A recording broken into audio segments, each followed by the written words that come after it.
ہم کیوں بات باتیں پریشان ہوتے ہیں؟ کیا کمی ہے ہماری زندگی میں؟ شاید توکل کی کمی ہے، قرآن پڑھنے کی کمی ہے، عبادات کی کمی ہے، حلال اور حرام کی پرواہ کرنے کی کمی ہے، نظروں کی حفاظت کرنے کی کمی ہے. ہماری زندگی میں کچھ کمی ہے جس کی وجہ سے ہم اللہ تعالیٰ کے اس اللہ تعالیٰ کے ناموں کی وجہ سے ہم we are not living to our فلسٹ.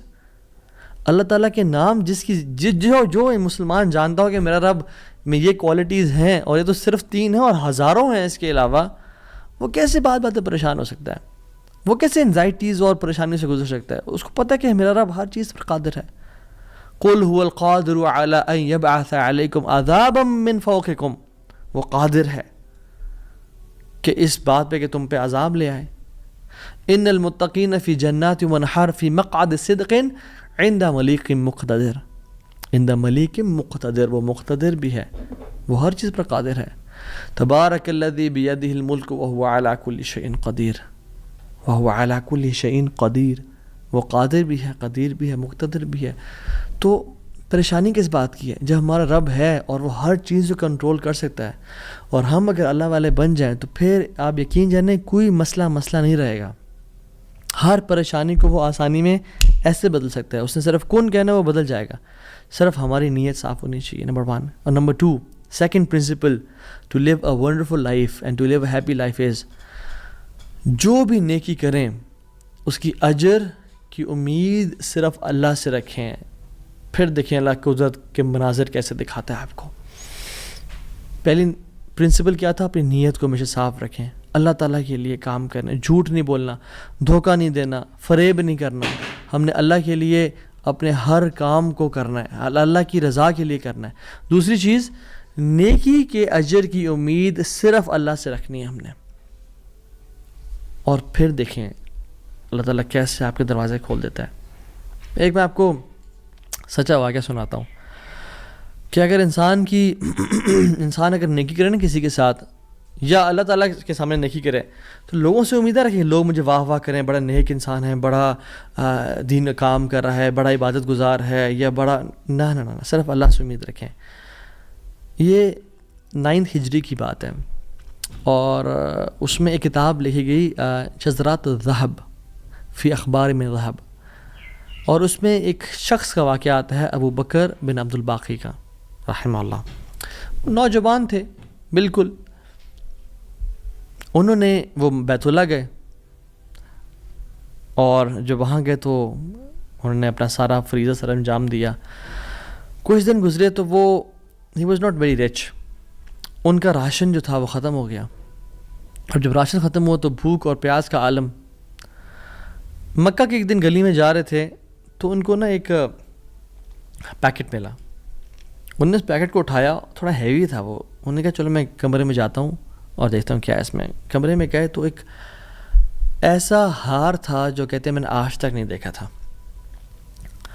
It was very unique, it was very precious. کہتے ہیں کہ میں بڑا حیران ہوا یہ کس کا ہوگا.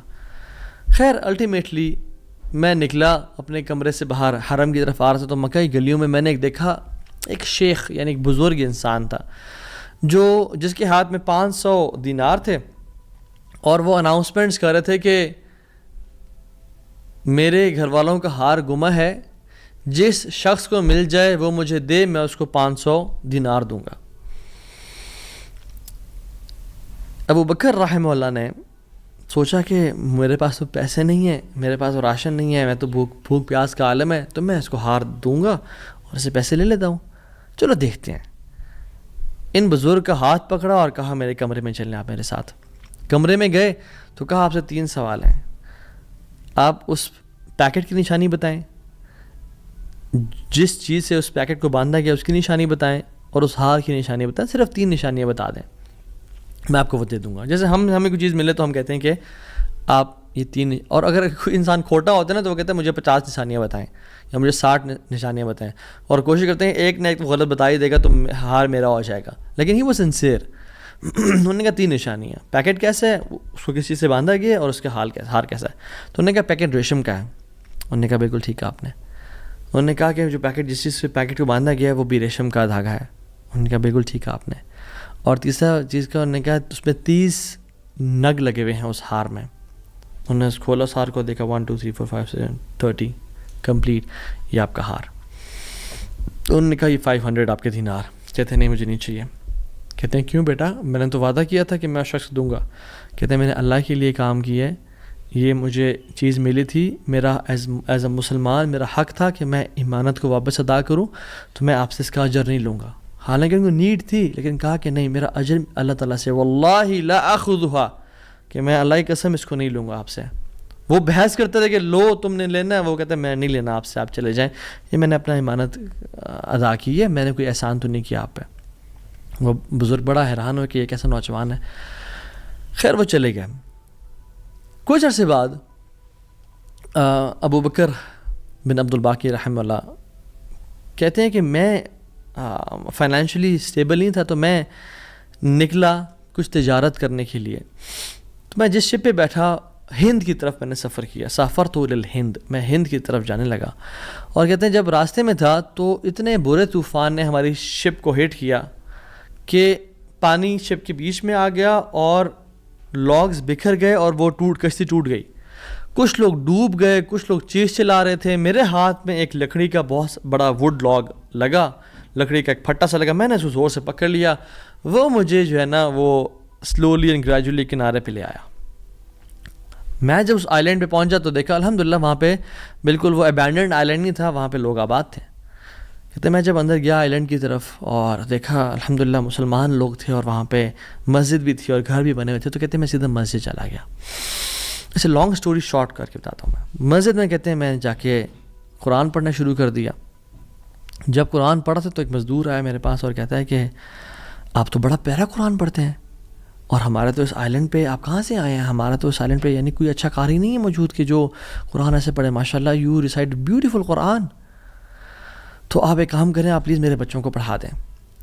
سلولی اینڈ گریجولی لوگ آتے گئے اور ان کو اپنے بچے پڑھاتے گئے, اور وہ ابو بکر رحمہ اللہ اس مسجد کے بڑے نوبل شخص بن گئے کہ لوگ ڈیمانڈ تھی بہت زیادہ, قرآن پڑھ کسی کو آتا نہیں تھا, تو انہوں نے اپنے بچوں کو لایا, لوگ بھی پڑھنا شروع ہو گئے, اور ان کو اس مسجد کا ایک طرح سے لیڈر بنا دیا کہ آپ اس کو رن کریں.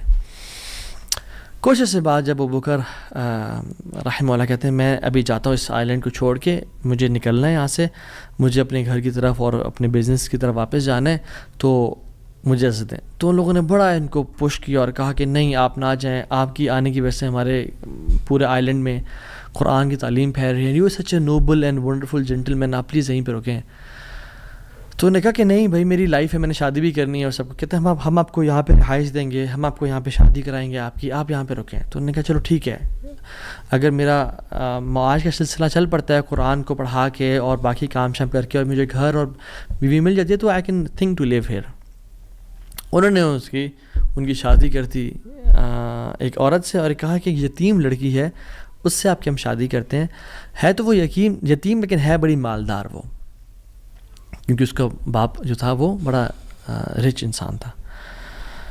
انہوں نے کہا ٹھیک ہے. جب ان کا نکاح ہوا اور اس لڑکی کے پاس جب آ کے بیٹھے, یعنی جو فرسٹ نائٹ, جب اس لڑکی کو دیکھا اور اس کے گلے پہ نظر پڑی تو وہ حیران ہو گئے.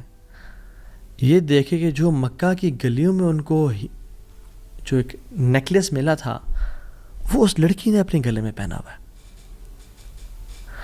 وہ بڑے حیران اور پریشان ہو گئے.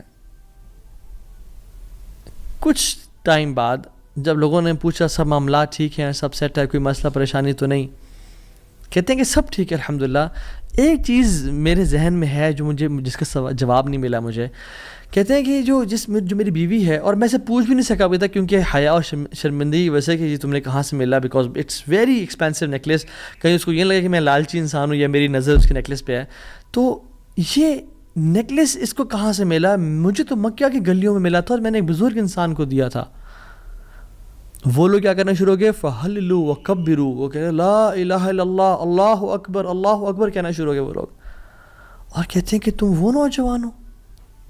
کہتے ہیں کہ اس کا باپ جو اس علاقے کا ایک بڑا انسان تھا, وہ ہمارے پورے اس علاقے میں ایک کہانی سنایا کرتا تھا کہ ایک شخص مجھے ملا, اس شخص سے زیادہ نیک انسان میں نے آج تک نہیں دیکھا, اس سے زیادہ امانت دار شخص میں نے آج تک نہیں دیکھا. وہ ہمیں ایک لڑکے کی کہانی سنایا کرتا تھا کہ ایسے ایسے اس کو نیکلیس ملا، اس نے مجھ سے پیسے نہیں لیے اور مجھے وہ اتنا قیمتی ہار واپس دے دیا. اور وہ باپ اللہ کا نہیں گولی، وہ دعا کیا کرتا کہ یا رب میری بیٹی کی شادی اس بندے سے کروا دے یا رب جس نے مجھے وہ ہار ڈھونڈ کے دیا تھا. اور آج آپ یہاں پہ آ گئے، اللہ تعالیٰ کیسے آپ کو یہاں پہ لے کے آیا. اور وہ بڑا حیران ہوئے کہ سبحان اللہ کس طرح سے انہوں نے ہار اللہ کے لیے دیا اور اس کا اجر صرف اللہ سے کی امید رکھی، اور اللہ تعالیٰ نے کہاں کہاں سے لا کے ان کو یہاں پہ ان کی شادی کروائی اور ان کی لائف کو سیٹل کیا، اور ہار بھی ان کو واپس لوٹا دیا. اور سبحان اللہ انہوں نے کتنے دینار کو دھتکارا تھا اور ریجیکٹ کیا تھا، 500 دینار کو. کہتے ہیں کہ مجھے ایک ٹائم میں لائف کے ہمیں ضرورت پڑی ہسبینڈ وائف کو، تو ہم نے کہا کہ اس ہار کو بیچ دیتے ہیں. جب اس ہار کو ہم نے بیچا تو اس کا 5 لاکھ دینار ہمیں ملے، 5 لاکھ دینار اس کو ملے. یعنی سبحان اللہ 500 کو انکار کیا اور اللہ تعالیٰ نے 5 لاکھ دینار واپس کر دیے. ہار بھی دے دیا، ہار والی بھی دے دی، سیٹل بھی کر دیا لائف کو. ان اللہ علی کل شیء قدیر، اللہ تعالیٰ ہر چیز پر قادر ہے، اس کے لیے کچھ مشکل نہیں ہے. میرے بھائیوں اور میری بہنوں، آپ کی لائف میں پریشانیاں ہیں، مشکلات ہیں، زندگی تنگ ہے، آپ اللہ کو اس کے ناموں سے پکاریں، آپ اپنی نیت ٹھیک کریں، آپ اپنے اجر کا سوال لوگوں سے نہ کریں، صرف اللہ سے امید رکھیں، پھر دیکھیں آپ کی زندگی کس طرح سے آسان ہوتی ہے. یہ پھر قاضی بن گئے، قاضی ابو بکر بن عبد الباقی رحمہ اللہ، and he became a very famous person in the history. ان کے ساتھ جو اللہ تعالیٰ نے واقعہ کیا، اللہ تعالیٰ آج بھی وہی رب ہے، آج بھی وہ اپنے رحمت خزانے کھول سکتا ہے اور قدرت کی دریا بہا سکتا ہے، اور ہماری زندگی میں ہماری جو مشکلات ہیں، پریشانی ہیں، وہ دور کر سکتا ہے. بس ہم نے کرنا کیا ہے، ہم نے گناہوں سے بچنا ہے، ہم نے نیت صاف کرنی ہے، ہم نے حرام سے بچنا ہے. میں آپ کو مثال دوں، تیسرا جو پرنسپل ہے وہ یہ ہے کہ حرام نکلنے سے بچیں. پہلا پرنسپل نیت کو صاف کر لیں، دوسرا پرنسپل اللہ کی رضا کے لیے سارا عمل کریں، اللہ کو خوش کرنے کے لیے تمام اپنے اعمال کو رکھیں اور صرف اس سے اجر کی امید رکھیں، اور تیسرا پرنسپل حرام لقمے سے بچیں.